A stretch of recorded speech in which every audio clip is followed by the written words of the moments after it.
Bismillahirrahmanirrahim. Assalamu alaikum. In this lecture, we state and prove Dirac-Ley theorems for improper integrals, and also we discuss related example. सबसे पहले हम state करते हैं directly theorem को। Directly theorem भी हमें बताता है कि अगर प्रोडक्ट ऑफ टू फंक्शन से एक इम्प्रॉपर इंटीग्रल बनाया जाए तो वो कब कन्वर्जेंट होगा। ये बिल्कुल एबल थ्योरम की तरह है, लेकिन इसमें कंडीशंस डिफरेंट है। इसमें फंक्शन एफ के ऊपर पहली जो कंडीशन होती है वो बाउंडेडनेस की होती है, दूसरी मोनोटोन, और तीसरी कंडीशन के फंक्शन एफ की limiting value at infinity zero के इक्वल हो।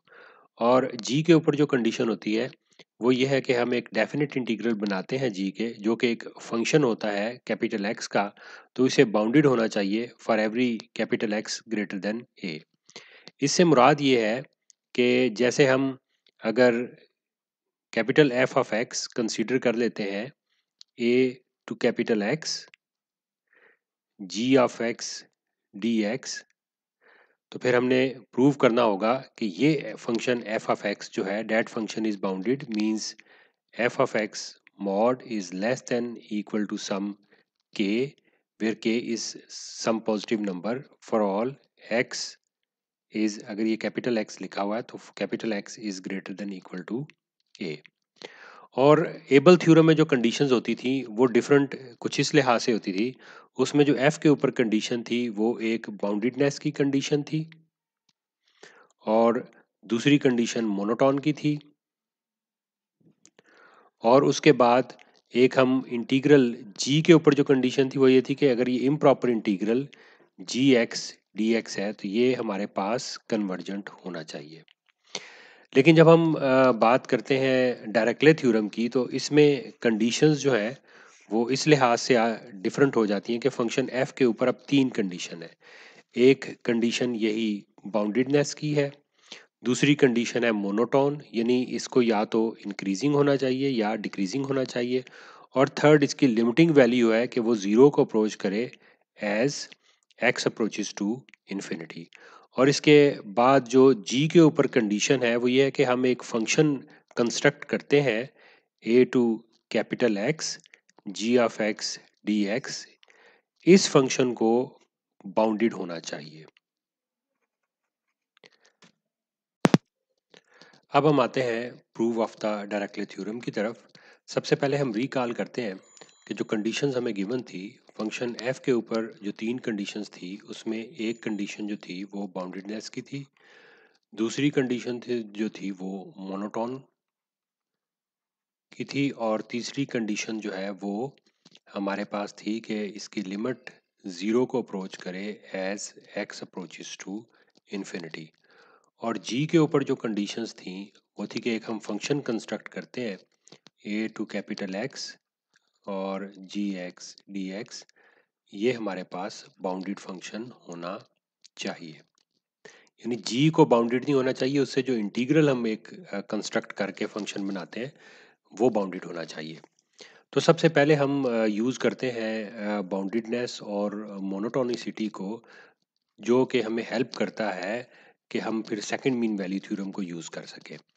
तो अब क्योंकि फंक्शन एफ की जब हम ये दोनों कंडीशंस यूज़ करते हैं तो हमने जो सेकंड मीन वैल्यू थ्योरम था वो इस तरीके से किया था कि हम तीन पॉइंट कंसीडर कर रहे थे, जिसमें ए और दरमियान में सी था और फिर बी था। लेकिन यहाँ पर जो हम पॉइंट कंसीडर कर रहे हैं वो इस तरीके से ले रहे हैं कि हमारे पास बी है, इसके दरमियान में सी नॉट है, और फिर उसके बाद सी है। ये हम अपनी रिक्वायरमेंट के लिहाज से कंसीडर कर रहे हैं कि क्योंकि हम जब एफ एक्स और जी एक्स फ्रॉम बी टू सी लेंगे तो एंड में हम साबित करेंगे कि इसका मॉड जो है that is less than equal to epsilon for all epsilon greater than zero. तो जिससे फिर हमारे पास कॉशी क्राइटेरियन से ये रिज़ल्ट आएगा कि जो हमारे पास इंटीग्रल इम्प्रॉपर बनता है a to infinity f x g x d x, वो कन्वर्जेंट होता है। तो इस लिहाज से हमारे पास जो बोनेट थ्योरम से जब हम ये प्रोडक्ट ले रहे हैं और बी टू सी, तो जी के ऊपर हम इंटीग्रल जो कंसीडर कर रहे हैं वो आ जाता है बी से सी नॉट, और प्लस फिर सी नॉट से सी, और साथ पहली टर्म के साथ मल्टीप्लाई हो जाता है एफ ऑफ बी और दूसरी के साथ एफ ऑफ सी। अब दूसरी हम जो कंडीशन है कि ये हमारे पास जो डेफिनेट इंटीग्रल से फंक्शन जो कंस्ट्रक्ट करते हैं ये बाउंडेड है for x is greater than equal to a। तो हम इसको बाय डेफिनेशन जब यूज़ करते हैं तो फिर एक पॉजिटिव नंबर k एग्जिस्ट करेगा such that mod of integral of g x from a to capital X dx is less than equal to k for x is greater than equal to a। और इसको हम expression 2 कह लेते हैं और पहले जो बोनट थ्योरम वाला था उसको हमने एक्सप्रेशन 1 का नाम दिया है। अब हमारे पास अगर हम पॉइंट इस तरीके से कंसीडर करें कि a is less than b and b is less than c naught, तो फिर हमारे पास आ जाता है ये integral a to c naught g x d x जो है that can be written as a to b g x d x plus b to c naught g x d x. यानी इंटीग्रल को हमने break कर लिया है a से b और फिर b से c नॉट। अब असल में हम करना ये चाह रहे हैं कि अब इससे हम जो इसकी वैल्यू निकालते हैं b to c naught g x d x, यानी ये जो b to c naught g x d x जो है ये इंटीग्रल हमारे पास इक्वल होगा, इसको हम इधर लेफ्ट साइड पर ले जाएंगे तो ये आ जाएगा a to c naught g x d x और plus a to sorry minus का साइन आना चाहिए दरमियान में इस जगह पर हमारे पास minus a to b g x d x. और फिर इसके ऊपर हम मॉड जब कंसीडर करेंगे तो इस तरीके से हमारे पास इधर भी मॉड आ जाएगा। अब देखें नेक्स्ट स्टेप में हमने यही किया है। अब फर्दर हम इसके ऊपर ट्रायंगल इनइक्वालिटी यूज़ करते हैं तो दोनों के हमारे पास इंटीग्रल के ऊपर सेपरेट मॉड आ जाता है। अब देखें कि पीछे हमने कंसीडर किया था कि जो लिखा था हमने ये एक्सप्रेशन 2 जो है उसमें ये पहला जो लोअर लिमिट थी वो a और अपर लिमिट कैपिटल X था और कंडीशन ये थी कि कैपिटल X को greater than equal to a होना चाहिए। तो इसी लिहाज से हमारे पास यहाँ पर देखें लोअर लिमिट a है और अपर लिमिट c नॉट है और ये c नॉट जो है वो greater than equal to a है। इसी तरीके से ये a है और अपर लिमिट b है और b जो है that is greater than equal to a। Means के इसके ऊपर हम एक्सप्रेशन 2 से इसको भी less than equal to k लिख सकते हैं प्लस इसको भी less than equal to k लिख सकते हैं। तो अल्टीमेटली जो रिजल्ट आता है हमारे पास उसको हम एक्सप्रेशन 3 का नाम देते हैं जो कि है mod of b to c naught integral of g x d x is less than equal to 2k। अब इसमें देखें ये जो एक्सप्रेशन हमने थर्ड बनाई है इसमें हमारे पास ये दोनों पॉइंट जो है b नॉट और c नॉट ये ग्रेटर देन a है। तो इसका मतलब है कि अगर कोई से दो पॉइंट जो कि हमारे पास ग्रेटर देन a हों तो उनके लिए हम और एक्सप्रेशन भी लिख सकते हैं, जैसे ये c नॉट और c ये दोनों भी हमारे पास ग्रेटर देन a है। तो एक और एक्सप्रेशन हम इसी तरीके से इस लिहाज से लिख लेते हैं और इसको हम देते हैं 4 का नाम। अब इसके बाद हम f के ऊपर एक कंडीशन अब हमारी रहती थी जो कि था लिमिट वाली कंडीशन जो थी कि limit x approaches to infinity f of x 0 के बराबर है। तो so for all epsilon greater than 0 there exist capital B greater than 0 such that f of x और माइनस उसकी लिमिट हमारे पास जो कि 0 है इसका mod less than epsilon over 4k है for x is greater than capital B। तो इन पर्टिकुलर यानी हम इसमें x की जगह पर एक दफ़ा b कंसीडर कर लेते हैं और फिर x की जगह पर एक दफ़ा c कंसीडर कर लेते हैं तो हम ये दो एक्सप्रेशन जो है इससे बना लेते हैं। अब हम जो एक्सप्रेशन थी वन एक्सप्रेशन जो थी जिसमें कि हमारे पास सेकंड मीन वैल्यू थ्योरम या बोनट थ्योरम से जो हमने लिखा था हम उसको मॉड के साथ कंसीडर करते हैं b to c f of x g x d x इसका मॉड। तो ये इस राइट साइड पे जो कंप्लीट था उसका मॉड आ जाएगा और उसके बाद हमारे पास ये लेस देन इक्वल होगा ट्राइंगल यूनिटी को यूज़ करते हुए कि हमारे पास पहली जो टर्म है इसके ऊपर सेपरेटली मॉड आ जाएगा जिसमें कि ये इस तरीके से हम लिखेंगे और प्लस जो सेकंड टर्म है उसके ऊपर हमारे पास सेपरेटली मॉड आ जाएगा। अब क्योंकि with respect to multiplication mod distribute हो जाता है, तो हम एफ ऑफ बी के ऊपर सेपरेट डिस्ट्रीब्यूट कर देते हैं, नेक्स्ट डेफिनेट इंटीग्रल के ऊपर सेपरेट, प्लस फिर ये एफ के ऊपर सेपरेट, और फिर नेक्स्ट एक हमारे पास जो डेफिनेट इंटीग्रल है उसके ऊपर सेपरेट। अब जो दूसरी एक्सप्रेशंस थी उसमें मेरे ख्याल में ये फोर्थ एक्सप्रेशन थी या फिफ्थ थी, कि जिसमें हमने f of b mod less than epsilon over 4 k, इसी तरीके से f of c mod less than epsilon over 4 k ये आ जाता है, और इनको हमने, इन एक्सप्रेशन को हमने किया था these are less than equal to 2 k, और इसको भी लेस देन इक्वल टू 2 के। जब हम इसका सम कंसीडर करते हैं तो that is equal to epsilon.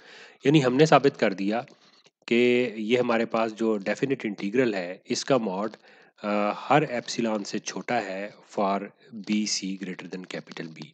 So by Cauchy criterion we get that this improper integral जो है a to infinity f x g x d x ये कन्वर्जेंट है। यहाँ एक इस तरीके से प्रूफ तो हमारा कंप्लीट हो जाता है। एक चीज़ ज़रूर याद रखिए कि इन दोनों में बहुत ज़्यादा फ़र्क है। ये हमारे पास एक डेफिनेट इंटीग्रल है, और अगर ये इस इंटीग्रल के लिहाज से कन्वर्जन या डाइवर्जेंस का कॉन्सेप्ट एग्जिस्ट नहीं करता, क्योंकि इसकी अगर ये इंटीग्रेबल होगा तो इसका आंसर कोई ना कोई एक कांस्टेंट नंबर होगा। हमारे पास इसके लिहाज से जो इम्प्रॉपर इंटीग्रल है इसके लिए हम वर्ड यूज़ करते हैं कि ये कन्वर्जेंट है कि डाइवर्जेंट है। इसकी हम कन्वर्जेंस या डाइवर्जेंस को डिफाइन करते हैं, और जो कोशी क्राइटेरियन है वो हमें लिंक असल में प्रोवाइड करता है इम्प्रॉपर इंटीग्रल और उसके कॉरेस्पॉन्डिंग प्रॉपर इंटीग्रल या डेफिनेट इंटीग्रल के बारे में। आइए अब हम एग्जाम्पल देखते हैं। हमारे पास है कि zero to infinity sine of x over x ये कन्वर्ज करता है, हम ये प्रूव करेंगे बाय डायरेक्टली थ्योरम। तो सबसे पहली बात जो नोट करने वाली ये है कि क्योंकि ज़ीरो के ऊपर ये sine of x over x define नहीं है, लेकिन इसकी लिमिटिंग वैल्यू जो है वो वन को अप्रोच करता है when x approaches to zero, ये लॉ ऑफ साइन भी कहलाता है। तो इससे ये नतीजा निकलता है कि ज़ीरो असल में इसका पॉइंट ऑफ इन्फिनिट डिसकंटिन्यूटी नहीं है। लिहाजा हम करते क्या है कि zero to infinity sine of x over x d x को ब्रेक कर लेते हैं दो इंटीग्रल्स में, जिसमें एक पार्ट में हम zero to one sine of x over x d x और दूसरे को हम वन से infinity sine of x over x d x consider कर लेते हैं। अब इस लिहाज से पहला वाला जो है ये एक प्रॉपर इंटीग्रल है, तो इसकी कोई ना कोई रियल वैल्यू होगी, और ये सेकंड वन जो है ये improper integral of first kind है। अब हम इसको चेक करेंगे कि ये आया ये कन्वर्जेंट है कि डाइवर्जेंट है। तो बाय डायरेक्टल थ्योरम अगर हम ये प्रूव कर देंगे कि ये कन्वर्जेंट है, तो प्रूव हो जाएगा कि गिवन इंटीग्रल भी कन्वर्जेंट है। उस लिहाज से हम एफ ऑफ एक्स को कंसीडर करते हैं वन ओवर एक्स के इक्वल, और जी ऑफ एक्स को कंसीडर करते हैं साइन ऑफ एक्स के इक्वल, और एक्स हमारे पास greater than equal to one है इस लिहाज से। अब क्योंकि x greater than equal to one है हमारे पास, तो इसका मतलब हुआ कि वन ओवर एक्स जो है that is less than equal to one, और यही असल में हमारे पास f ऑफ x के इक्वल है। यानी हमारे पास बड़े इजीली रिजल्ट आ जाता है कि mod of f of x is less than equal to one for x is greater than equal to one, so f जो है वो बाउंडेड प्रूव हो जाता है। अब दो कंडीशंस और रह जाती हैं, एक f को हमने मोनोटोन चेक करना है और एक इसकी लिमिटिंग वैल्यू चेक करनी है। मोनोटोनिसिटी के लिहाज से हम दो पॉइंट कंसीडर करते हैं x1 और x2 such that x1 is greater than x2 is greater than equal to one. तो इसका रेसिप्रोकल आ जाता है हमारे पास one over x one is less than equal to one over x two, means f of x one is less than equal to f of x two. यानी इससे ये रिजल्ट निकल आता है कि एफ ऑफ एक्स एक decreasing function है for x is greater than equal to one. तो ये हमने बाय डेफिनेशन प्रूव कर दिया है। अब देखें, अगर हम चाहते तो, क्योंकि फंक्शन एफ ऑफ एक्स को जब हम वन ओवर एक्स के इक्वल कंसीडर करते हैं और एक्स हमारे पास greater than equal to one है और ये डिफरेंशिएबल फंक्शन है, तो हम डेरिवेटिव वाले मेथड से भी इसको प्रूव कर सकते हैं कि इसका डेरिवेटिव जो है वो इक्वल होगा minus one over x square. अब क्योंकि x greater than equal to one है, मीन्स के पॉजिटिव है, तो वन ओवर एक्स स्क्वायर भी पॉजिटिव होगा, और ये साथ माइनस का साइन है, तो ये फिर बनाएगा कि ये एक नेगेटिव नंबर है, या डेरिवेटिव जो है वो नेगेटिव है when x is greater than equal to one. तो जिससे ये रिजल्ट निकलता है कि f एक डिक्रीजिंग फंक्शन है for x is greater than equal to one. तो जो भी फिजिबल हो उस मेथड से ये प्रूव किया जा सकता है कि फंक्शन f जो है वो डिक्रीजिंग है। और फिर हम लिमिट कंसीडर करते हैं, तो आप जानते हैं 1/x अप्रोच करता है 0 को when x approaches to infinity, तो ये थर्ड कंडीशन भी सेटिस्फाई हो जाती है। तो f की तमाम कंडीशन सेटिस्फाई हो गई हैं। अब हम g फंक्शन जो था उससे ये इंटीग्रल कंस्ट्रक्ट करते हैं और ये आ जाता है हमारे पास 1 to capital X sin x dx। जब हम इसका इंटीग्रल लेते हैं तो साइन का, क्योंकि इंटीग्रल जो है वो माइनस कॉज के इक्वल होता है, तो हम इसको लिखते माइनस कॉज ऑफ x, और लिमिट हमारे पास है 1 से लेकर कैपिटल X तक। और इसको क्योंकि हमने यहाँ मॉड कंसीडर किया हुआ है, तो इसको फिर इस अंदाज से लिखा जा सकता है minus cos of x plus cos of x, और इसका मॉड आ जाता है। अब ट्राइंगल इनइक्वलिटी से कॉज ऑफ एक्स का मॉड सेपरेट हो जाता है और कॉज ऑफ वन का मॉड सेपरेट हो जाता है। अब ये भी less than equal to one है, ये भी less than equal to one है, तो हमारे पास अल्टीमेटली रिजल्ट आ जाता है कि this is less than two. यानी हमने साबित किया कि ये हमारे पास जो फंक्शन है 1 to x g x d x जो है that is a bounded for x is greater than equal to one. तो इस तरीके से जी के ऊपर भी जो कंडीशन थी वो फुलफिल हो जाती है। तो अल्टीमेटली बाय डायरेक्टली थ्योरम आ जाता है कि ये इंटीग्रल जो कि असल में इक्वल है 1 to infinity sine of x over x d x convergent है। और अगर ये कन्वर्जेंट है तो इससे मुराद होगा कि हमारा जो इंटीग्रल था 0 to infinity sine of x over x d x ये भी कन्वर्जेंट होगा। तो आज के लिए इतना ही। Thank you very much for your attention.